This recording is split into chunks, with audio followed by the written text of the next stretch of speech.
చాలా బరువు హృదయంతో చెప్తున్నాను, చాలా బాధేస్తుంది. నా కోసం కాదు, మనందరి కోసం. బిడ్డలకి కనీసం ఈరోజు ఢిల్లీలో చూస్తే పొల్యూషన్ వచ్చేస్తుంది. ఒకసారి ఢిల్లీ గాలి పీల్చుకుంటే 20 సిగరెట్లు తాగినంత పొల్యూషన్ మనకి గుండెల్లోకి వెళ్ళిపోద్ది, ఊపిరితిత్తుల్లోకి. నీళ్లు ఇట్లా కలుషితం అయిపోయినాయి. సో అందుకనే నేను జనసేనలో కీలకమైంది పర్యావరణాన్ని పరిరక్షించే అభివృద్ధి ప్రస్థానం ఉండాలని అందుకని ప్రతిపాదించింది నేను. ఇది మనం అర్థం చేసుకోకపోతే ఏమైపోద్దంటే, పిల్లలకి మనం ఏమిస్తాం? మీరు అందరూ 1000 కోట్లు ఇవ్వండి, ఆస్తులు ఇవ్వండి, తాగడానికి స్వచ్ఛమైన నీళ్ళు ఇవ్వలేరు, తాగడానికి స్వచ్ఛమైన గాలి అయితే ఇవ్వలేరు. అందుకని మనందరి బాధ్యత ఇదంతా. సో దాన్ని ప్రధానమంత్రి గారు ఈ రోజున మనకి ఇంత 1000 కోట్లు వచ్చినాయి అంటే ముందుగా మనం కృతజ్ఞత చెప్పుకోవాల్సింది ఒకే ఒక వ్యక్తి, గౌరవ ప్రధాని శ్రీ నరేంద్ర మోదీ గారు.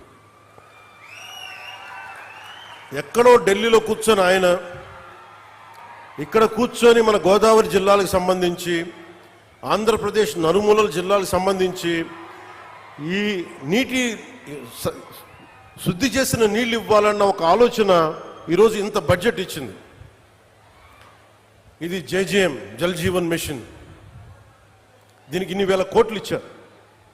ఎందుకు లేట్ అయింది మీరు మాట్లాడితే మొన్న ఈ మధ్యన ప్రతిపక్షం లేని గత కాలపు ముఖ్యమంత్రి వారి పార్టీ వాళ్ళు మాట్లాడుతూ ఉంటారు. అంటే వాళ్ళకి ఈ సందర్భంగా ఒకటే తెలియజేయాలనుకుంటున్నా, మీరు అధికారంలో ఉన్నప్పుడు మీ బెదిరింపులకి మేము భయపడలేం. మీరు అధికారంలో ఉన్నప్పుడు మీరు చేసే దౌర్జన్యాలకి మేము భయపడలేం. అలాగే మిమ్మల్ని తగ్గించడం కూడా నాకు ఇష్టం లేదు. కానీ మీరు బాధ్యతగా మెలగకుండా ఒక్కొక్కరిని చంపేస్తాం, మళ్ళీ మేము వస్తాం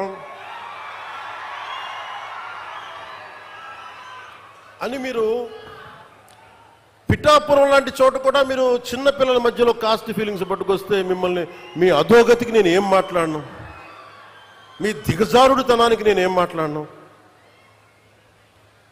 ప్రకృతిని ప్రేమించేవాడు, తల్లిదండ్రులను గౌరవించేవాడు చేసే పనులా ఇవి? పిల్లలకి కులాలను పట్టుకొస్తామా, ఆపాదిస్తామా? వేరే దారులు లేవా మీకు పాలిటిక్స్ గురించి మాట్లాడడానికి? సిగ్గుందా ఒక్కొక్కరికి అలా చేసే వాళ్ళకి? మాకు నోరు లేదనుకుంటున్నారా?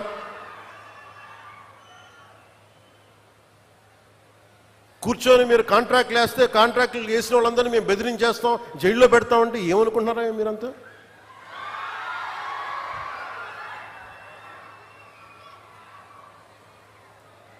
మేమేం మాటలా గుర్తుపెట్టుకోండి. అలా బెదిరించే సమూహం ఎవరైనా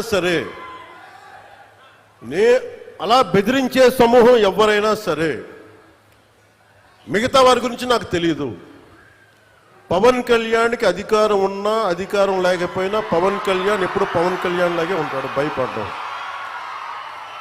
చాలా ఇంట్లోంచి బయటకు వచ్చేటప్పుడు తిరిగి వెళ్తాం లేదు అని డిసైడ్ అయ్యే వస్తాం. అందువల్ల మీ ఆకు రౌడీలు కానీ, అలాగే చెప్తున్నా, ఏదైనా మాట్లాడితే అధికారులు కూడా భయపడుతున్నారు. ఎందుకు భయపడుతున్నారంటే చెవుల్లో చెప్తారు, అదే సార్ వాళ్ళ వెనక చాలా మంది రౌడీలు ఉంటారండి, కిరాయి హంతకులు ఉంటారంటే. మీకు కరెక్ట్గా యోగి ఆదిత్యనాథ్ లాంటి ట్రీట్మెంట్ కనుక ఒక్కొక్కడికి ఇస్తే, ఒక్కొక్కడికి రౌడీజం అంటే కాలు కీలు తీసి మడత పెట్టి కింద కూర్చోపెడితే, అప్పుడు కరెక్ట్గా చెప్తా, కరుడు గట్టిపోయిన జీవితకాలం ఒకే మన వాళ్ళతో ఏకీభవించవచ్చు, ఏకీభవించకపోవచ్చు.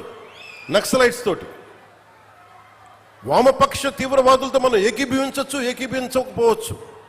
అలాంటి బలమైన ఆర్గనైజేషన్నే కకావికలం అయిపోయిన పరిస్థితుల్లో ఉంటే ప్రభుత్వం తలుచుకుంటే, అలాంటిది ఇన్ని లక్షల మంది పోలీసు ఉండి, ఇన్ని వందల మంది ఐపీఎస్లు ఉండి, 1000-2000 ఉన్న డిఎస్పీలు ఉండి, అలాంటి కిరాయి గ్యాంగుల్ని మెయింటైన్ చేసే వ్యక్తుల మీద 2 రోజులు 48 గంటలు మీ చుట్టుపక్కల ఎవరున్నారు, వాడి పేరేంటి అన్ని కనుక్కొని ఒక పొలిటికల్ నిర్ణయం తీసుకుంటే ఇక మళ్ళీ ఎప్పుడు ఇలాంటి మాటలు రారు. మీకు అక్కడ దాకా తీసుకెళ్ళకండి.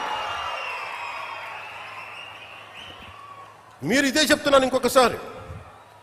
సామాజిక మాధ్యమాల్లో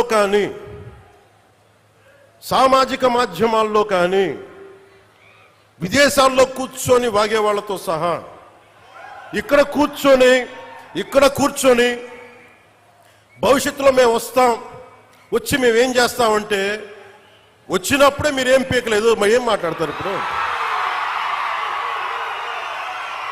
వచ్చినప్పుడే మీరు ఏం పీకలా అంటే ఏమనుకుంటారు? మీరు కూర్చోబెట్టి మీరు బెదిరింపులు చేస్తే భయపడతాం అనుకుంటున్నారా? దానికి మేము ఒక్కడు చిన్నప్పటి నుంచి కూర్చొని అమరజీవిని గుండెల్లో పెట్టుకున్నాడంటే వాడికి ఎంత పిచ్చి ఉంటుంది.